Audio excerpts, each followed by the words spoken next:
Chapter 1 Found. Ever since the Golden Age, the Guardians had fought to protect the children of Earth. They vowed to stop Pitch, the Nightmare King, from harming the children with his nightmares. The war had gone on for centuries, with no sign of letting up. As the years went on, the constant battles between the two forces had placed a huge toll on the children's beliefs. The Guardians, whether they knew it or not, were neglecting their duties. This did not disturb the Nightmare King, though. He hated the Guardians and Mim for the destruction and loss it had caused him. Seeing his family vanquished at the hands of the Guardians, leaving him with an empty feeling inside, made him angry. Trying to stop him from spreading fear made him just as angry. Thinking that the children needed just wonder and dreams and hope and little fairies that collected teeth sickened him. It sickened him that after all these years, they thought they could get rid of fear. But what made him hate them worst of all was the knowledge of what happened to his younger brother. He remembered the day he had first lost him back during the war, and the decades he spent searching endlessly for him as he fought the Guardians day after day, night after night. At one point, he had thought he would never find him until he stumbled upon a small village named Burgess. It was during the colonial period when he found him. He had just managed to survive a losing battle against the Guardians, a temporary setback, might he add, and was now resting and replenishing his army of nightmares in one of his many lairs. He was in his throne room, creating another nightmare to replace the ones he lost, when one of his very loyal, trusted nightmares came into the room. The nightmare was a beautiful Percheon that he assigned to search for his brother and gain intelligence.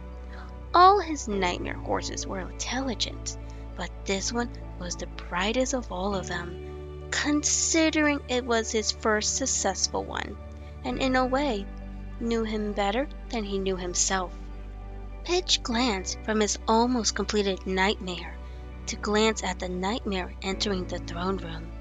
He glanced at the horse curiously as it came running in, looking excited. He wondered what news his nightmare brought. Maybe it was about the Guardians. What is it? The nightmare stopped in front of him with a twinkle of excitement in her yellow eyes. We found him, Master. We found the prince. Pitch felt his mouth go dry at what his nightmare just said.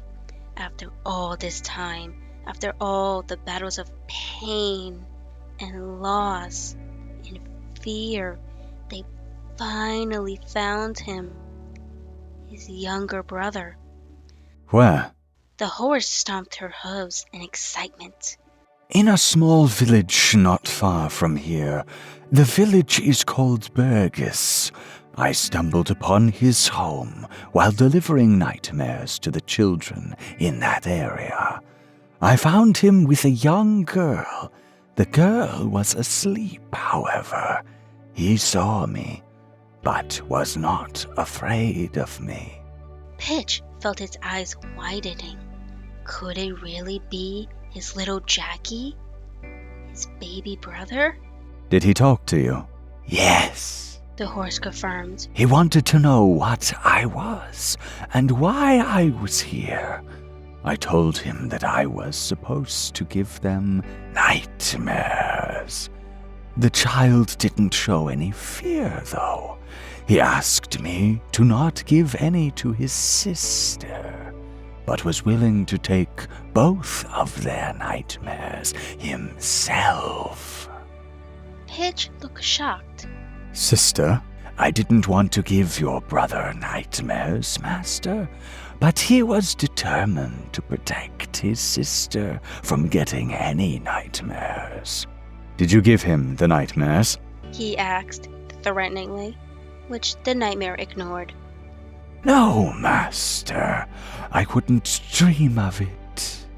The horse said, as her ear flicked back when her master's anger rose. We made a compromise that I will give neither of them nightmares, but he would have to speak to you tomorrow.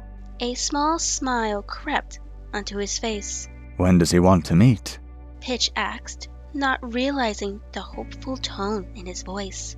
He is a shepherd and has to get up very early in the morning before returning to home to get his sister ready for school while the mother works in town. He said you are more than welcome to see him while he is herding or after. Very well, Pitch said distractedly, shooing his nightmare away as he thought. The nightmare took no offense to this, knowing that her master needed the time to think. Without a single thought, the horse left as if it was never there. Pitch returned to his uncompleted nightmare. As he worked on finishing his nightmare, he couldn't help but think about his younger brother. After all this time, he would finally be reunited with his brother. He wondered who this new family was that was caring for his younger brother. He wondered if he was still the happy, energetic, mischievous child that he remembered. He wasn't sure if he liked that he was a shepherd and poor, but that was out of his hands. As long as the family doesn't mistreat him, then they were safe from his wrath and vengeance. He smiled softly as he finished the nightmare and sent it to play with the other young nightmares. He watched it go and pondered on what to do the next morning.